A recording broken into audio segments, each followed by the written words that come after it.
Hi అండి, welcome to Rama's kitchen. పచ్చి పులుసు నేను ఎలా చేస్తానో చూపిస్తాను ఒకసారి. నిమ్మకాయంత సైజు చింతపండు తీసుకొని అది నానబెట్టేసి మెత్తగా జ్యూస్ చేయాలి. తొక్కంతా తీసేసి దాంట్లోకి వచ్చేసి మనకు సరిపడంత పల్లీల పొడి మిక్సీకి వేసుకోవాలి. ఒక 3 పచ్చిమిర్చి చేత్తో నలపాలి అది మెత్తగా. సాల్ట్ కొద్దిగా వేసుకుంటున్నాము, తక్కువ వస్తే మళ్ళీ చూసి వేస్తున్నాము. పసుపు ఒక 1/2 టీ స్పూను. తర్వాత వచ్చేసి ఆనియన్స్, కొత్తిమీర, స్వీట్కి సరిపడంత, కొద్దిగా అంత స్వీట్ అవసరం లేదు, కొద్దిగా బెల్లం.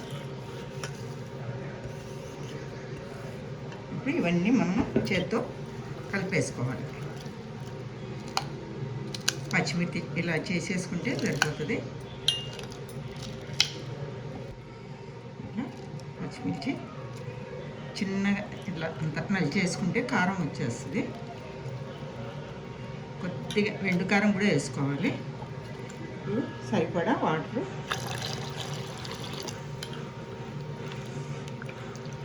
మనం ఎంతమందికి చేసుకుంటున్నామో దాన్ని బట్టి పులుసు చేసుకోవాలి. పచ్చి పులుసు ఇది రాయలసీమలో స్పెషల్ అనుకోండి. ఇది రాయలసీమ పులుసు చాలా బాగుంటుంది. పచ్చి పులుసు ఇది పులుగా వండుకొని ఇది చేసుకుంటే. ఈరోజు సంక్రాంతి పొంగల్ కదా, భోగి రోజు పులగము, చట్నీ, పచ్చి పులుసు ఫేమస్ అనమాట. సరిపోతుంది మనకు. చాలా చిక్కగా ఉంటే మళ్ళీ మంచిగా ఉండదు టేస్ట్.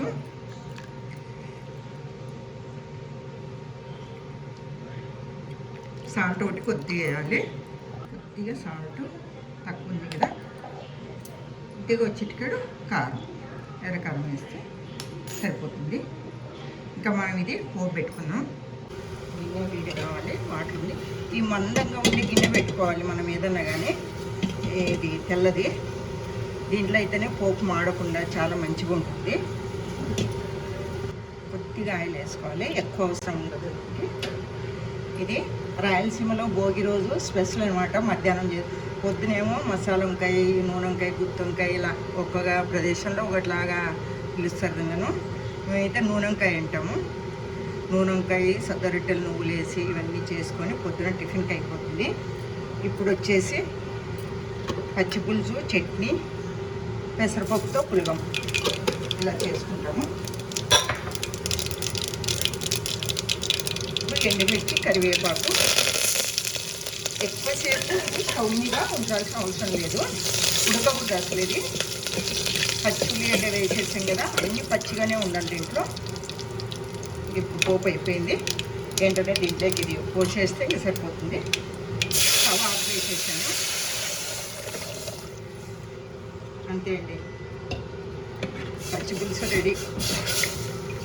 ఈ వేడికే ఇది సరిపోతుంది, ఇంకా ఉడకనాల్సిన అవసరం లేదు. ఉడకబెడితే ఇది బంక వస్తుంది అనమాట, పల్లీలు వేస్తాం కదా, అందుకని. చూడండి పచ్చి పులుసు ఎంత బాగా మంచి కలర్లో వచ్చింది, చాలా బాగుంటుంది. మీరు కూడా ఒకసారి ఇలా కూడా ట్రై చేయండి, టేస్ట్ చాలా అదిరిపోద్ది అసలు. మళ్ళీ అడిగి పెట్టించుకుంటారు పచ్చి పులుసు చాలా బాగుందని. ఓకేనండి, ఈరోజు స్పెషల్ భోగి రోజు పులగము, పచ్చి పులుసు,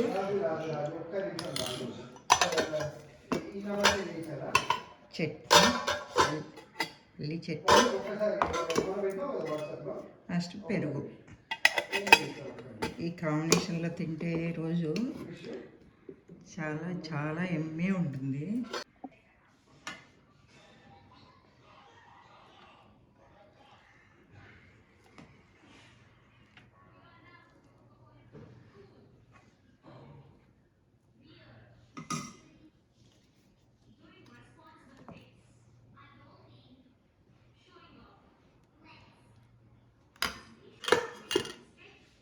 నాకు నెయ్యి అంటే చాలా ఇష్టం, బాగా వేసుకున్నా.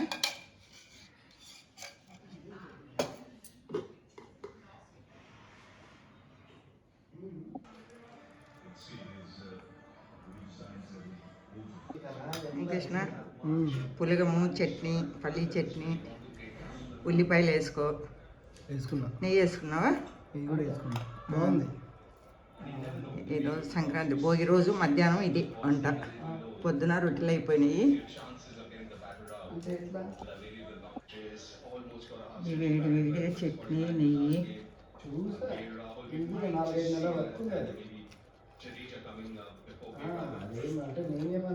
కూరల దగ్గర చేస్తారు కదా కృష్ణ ఇదే? స్పెషల్.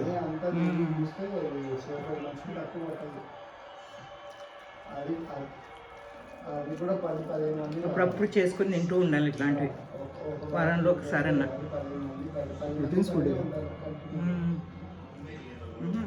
ఎంత టేస్ట్ ఉందో.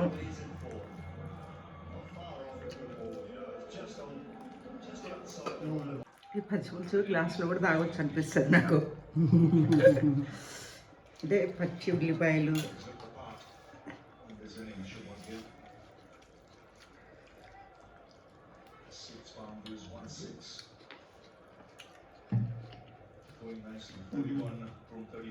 అంటే ఇది ఒక కూర వెరైటీ చేస్తారు. నువ్వులు కొంతమంది చేస్తారు, నువ్వుల పొడి, మనమేం పల్లి పొడి.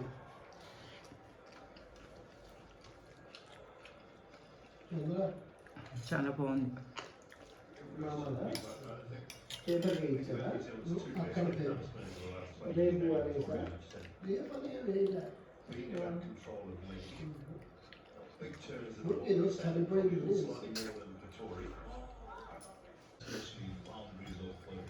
లాస్ట్కి వచ్చేసి చట్నీ, పచ్చి పులుసు, పెరుగు.